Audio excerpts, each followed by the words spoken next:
एक सवाल जो शायद दुनिया का सबसे पुराना सवाल है, हर कॉलेज की कैंटीन में, हर ऑफिस की चाय की टपरी पर यह सवाल कभी ना कभी उठता जरूर है। क्या एक लड़का और लड़की सिर्फ दोस्त हो सकते हैं? कुछ लोग तुरंत कहते हैं अरे हाँ बिल्कुल, क्यों नहीं हो सकते। कुछ कहते हैं ना कभी नहीं, कुछ ना कुछ तो होता ही है। और कुछ बस मुस्कुरा कर कहते हैं कहानी शुरू तो दोस्ती से ही हुई थी। आज की हमारी पड़ताल इसी सदियों पुराने सवाल पर है, लेकिन हम इसे किसी की राय या भावनाओं से नहीं देखेंगे। हमारे पास जो स्रोत हैं वो हमें मनोविज्ञान की गहराइयों में, जीव विज्ञान की जड़ों तक और यहाँ तक कि हमारे प्राचीन ग्रंथों के पन्नों में भी ले जाएंगे। हमारा मकसद सही या गलत का फैसला सुनाना नहीं है, बल्कि ये समझना है कि सीधे से सवाल के पीछे की परतें इतनी उलझी हुई क्यों हैं। रिश्तों की सबसे जटिल नब्ज पर हाथ रखता है। ये सवाल जितना आसान लगता है, इसके जवाब उतने ही गहरे हैं। आज की चर्चा में हम यही देखेंगे कि विज्ञान, मनोविज्ञान और हमारे शास्त्र इस एक सवाल को सुलझाने के लिए कौन-कौन से धागे खोलते हैं। तो चलिए इस गुत्थी को खोलना शुरू करते हैं। सबसे पहले दिमाग के अंदर चलते हैं, मनोविज्ञान की दुनिया में। स्रोत बताते हैं कि जब दो लोग, खासकर एक लड़का और लड़की, बहुत वक्त साथ गुजारते हैं, एक दूसरे के मजाक पर हंसते हैं, अपनी परेशानियां बांटते हैं, तो दिमाग में कुछ केमिकल्स का एक कॉकटेल बनना शुरू हो जाता है। Oxytocin, dopamine. हाँ, ये नाम सुनने में बड़े साइंटिफिक लगते हैं, पर असल में ये वही चीजें हैं जो हमें अच्छा महसूस कराती हैं। अच्छा? और मजेदार बात यह है कि ऑक्सीटोसिन को लव हार्मोन भी कहते हैं। हाँ, कडल हार्मोन भी। बिल्कुल, पर ये सिर्फ रोमांटिक प्यार में नहीं, गहरी दोस्ती में भी निकलता है। माँ और बच्चे के बीच का बंधन भी तो इसी से मजबूत होता है। तो मतलब दिमाग के लिए ये फर्क करना मुश्किल हो जाता है कि ये जो अपनापन महसूस हो रहा है वो दोस्ती वाला है या कुछ और। एग्जैक्टली, यहीं से कंफ्यूजन की पहली परत चढ़ती है। दिमाग खुद ही कंफ्यूज हो जाता है। और इसी से जुड़ी एक और दिलचस्प बात का जिक्र है स्रोतों में, हिडन एक्सपेक्टेशन सिंड्रोम।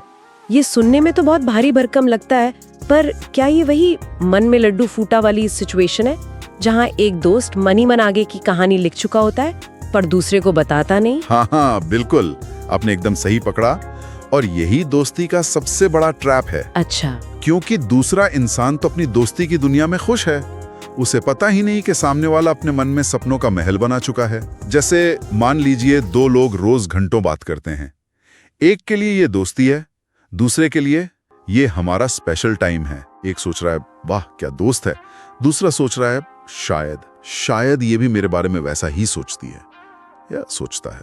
और ये उम्मीदें जब तक छिपी हैं तब तक सब ठीक है, गाड़ी चलती रहती है। बिल्कुल, जिस दिन ये बाहर आती हैं वहीं दोस्ती का हार्ट अटैक होता है। Heart attack? हाँ, जब एक दिन कोई हिम्मत करके कह देता है मैं तुम्हारे बारे में सिर्फ एक दोस्त से ज्यादा सोचता हूँ, और जवाब आता है लेकिन मैंने तो तुम्हें हमेशा अपना सबसे अच्छा दोस्त ही माना है। बस वहीं सब कुछ बदल जाता है।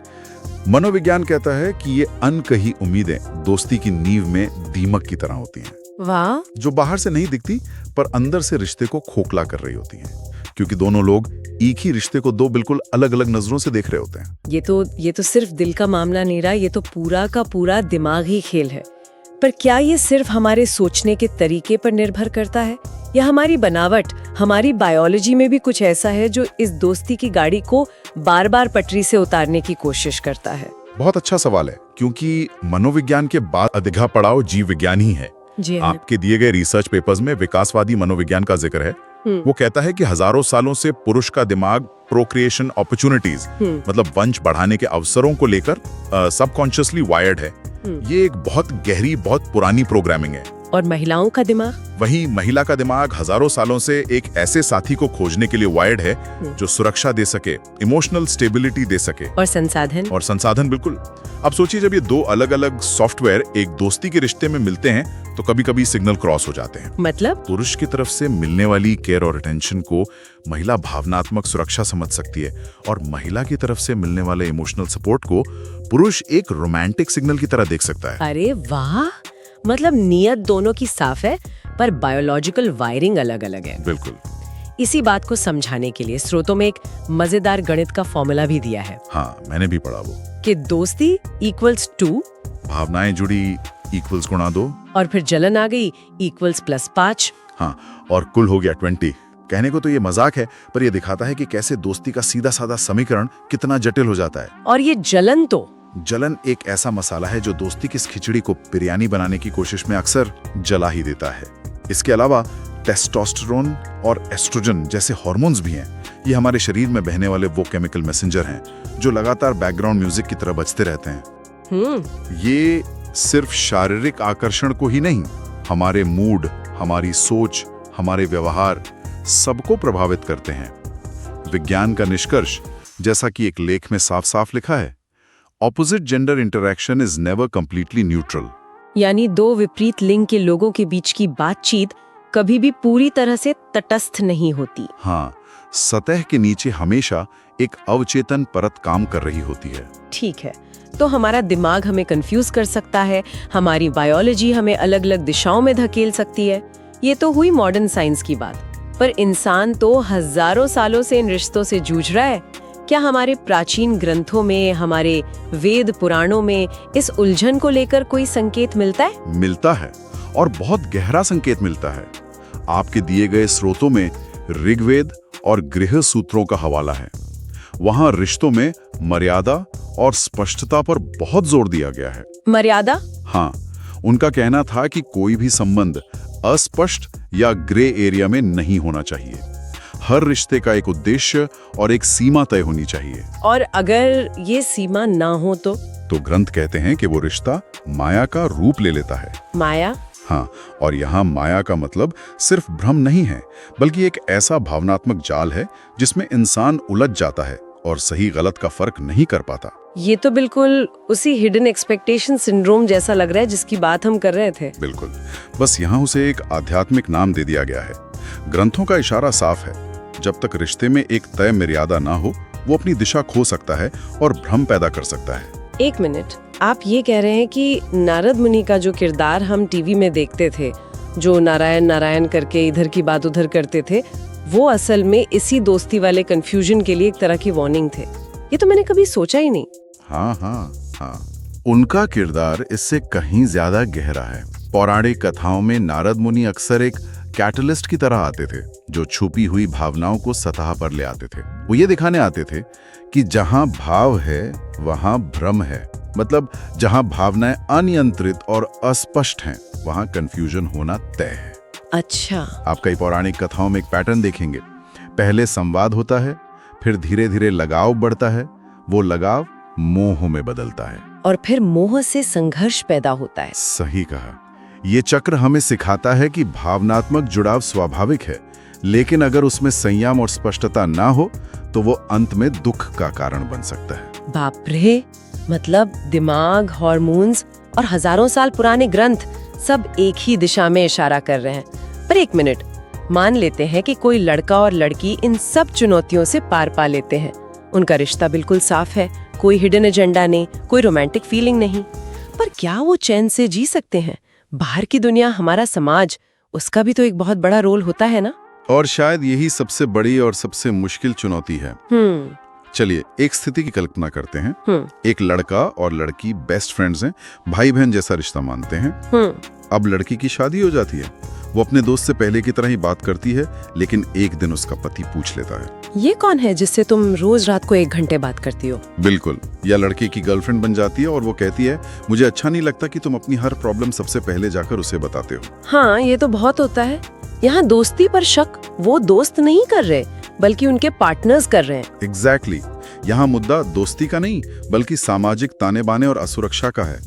समाज ने हमारे दिमाग में ये बात इतनी गहराई से बिठा दी है कि एक लड़का और लड़की कभी दोस्त नहीं हो सकते, कि हम एक निर्दोष रिश्ते में भी शक की गुंजाइश ढूंढ ही लेते हैं। हमारी फिल्में, हमारे गाने सब इसी बात को मजबूत करते हैं। कुछ कुछ होता है, तुम नहीं समझोगे। हाँ, बिल्कुल।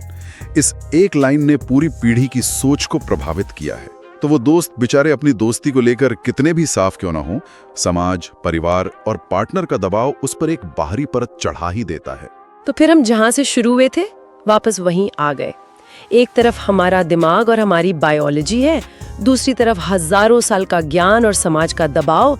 ये सब सुनकर तो ऐसा लग रहा है कि ये दोस्ती संभव ही नहीं है। क्या इसका मतलब यही है कि लड़का लड़की दोस्त हो ही नहीं सकते? नहीं, और स्रोतों में ये बात बहुत जोर देकर कही गई है।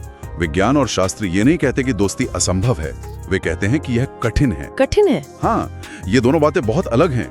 असंभव का मतलब है जो हो ही नहीं सकता, कठिन का मतलब है जिसके लिए कोशिश और समझदारी चाहिए। ये एक तरह से एक बाधा कोर्स की तरह है, जिसे पार करने के लिए बहुत ज्यादा जागरूकता, ईमानदारी और मेहनत की जरूरत होती है। तो फिर वो शर्तें क्या हैं? इस बाधा कोर्स को पार करने का तरीका क्या है? स्रोत 3 मुख्य शर्तों की बात करते हैं।